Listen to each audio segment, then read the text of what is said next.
Well, I mean, I think Graham's bedrock that we all believe in is that in the long run, the stock market is a weighing machine, and in the short run, it's a voting machine. So I think that applies universally. I think in the end, all companies get correctly valued. And if they're undervalued, they're going to go up. If they're overvalued, they're going to come down. And so I think that is part of the bedrock that applies globally. But I think that in a place like Turkey, and actually, when I mentioned to local Turks about the 9 days, they're actually surprised. They expected it to be a lot shorter because all the people they know basically, invest at 10 o'clock and want to wrap it up by 2 o'clock. And so they actually expected that the holding period would be like, 2 or 3 days on average. So they were actually surprised that it's long as 9 days, because they just said, like I said, that the way they look at the stock market is they're playing the market, not really investing. And that's really the only explanation one can come up with for the wide mispricing we've seen businesses like Resas, for example, is that no one is weighing the companies. They're just, dancing in and out of them.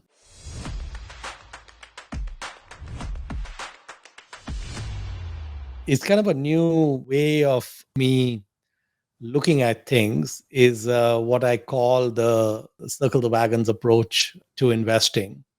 And, this year, for example, Buffett in his letter mentioned that Berkshire has a few truly extraordinary businesses, many pretty good businesses, and a very large number of mediocre or below average businesses. And he also mentioned that in 58 years, it's really been 12 decisions that have created most of the great outcome for Berkshire. And most of the other decisions have just been at best so so.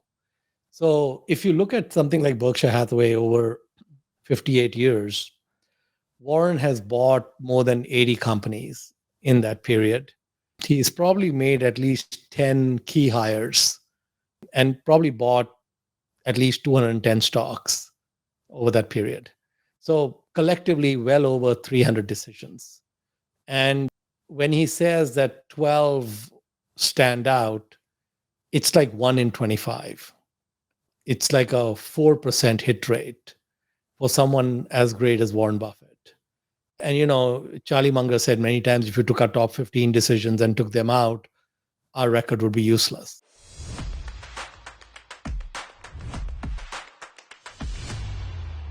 In many ways, Constellation is embryonic. So I would not be surprised at all if Constellation continues to do very well in the years ahead. I would also not be surprised at all if Leonard takes the company in some different direction where he might allocate. He's not really a software guy, he's a capital allocator.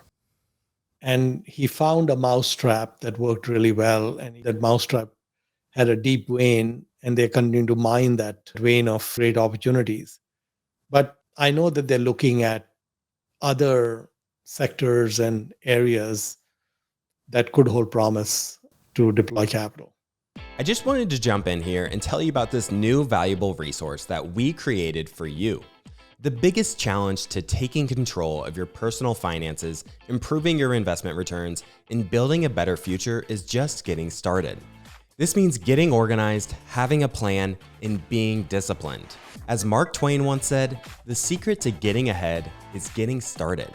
If you're not satisfied with where you're at financially, whether that be not having enough savings at the end of each month, watching your cash being eroded away by inflation, or maybe you're not sure where to get started with investing, down in the description below, we put together a free guide for you called The 4 Simple Steps to Take Control of Your Personal Finances and Life.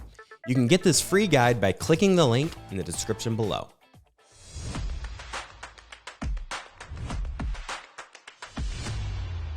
And I think in the case of Alibaba, we saw actions by the Chinese government that, quite frankly, become very hard to handicap in the future. So we've seen a bunch of actions in the past which we didn't see when the investment was made. And those actions destroyed value for the investor. And we don't know what the end game is. We don't. So I would say that, what the Chinese government does and the impact it has on Alibaba goes into the too hard pile. We just don't know. And the second is, which is one of the things that I've tried to avoid the mega caps. And, I made an exception for Alibaba, which didn't help me. And I moved that investment to Process, which I think with Tencent is a better bet. But I think the fact remains that if you're buying a business with 100 or 200 or $300 billion market value, what is the runway? That remains a question. Now, you could buy Apple at 200 billion and it could go to 2 trillion or 2.5 trillion, and that's fine. But those are few and far between. So my bias has been to try to look for businesses that were much smaller. The runway was not in question. There was room for them to grow.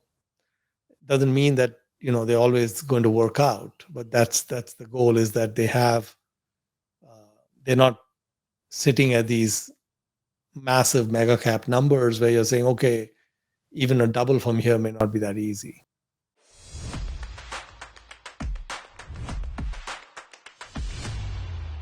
So the key in investing is to recognize two things. One, we're going to make a lot of mistakes. Two, this is a very forgiving business. You can be wrong even 98% of the time, still come out smelling really nice.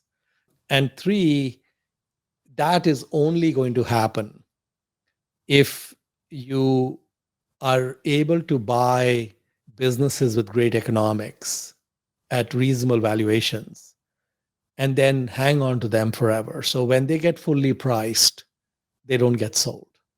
When they get overpriced, they don't get sold. It's only possibly when they get completely ridiculously, egregiously overpriced that you can consider selling.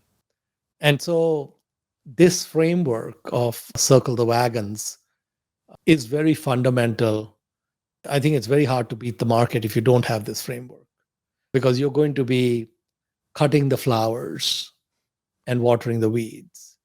And what we need to do is make sure we don't cut the flowers. And it really doesn't matter whether you water the weeds or not, but the important thing is you just don't cut the flowers.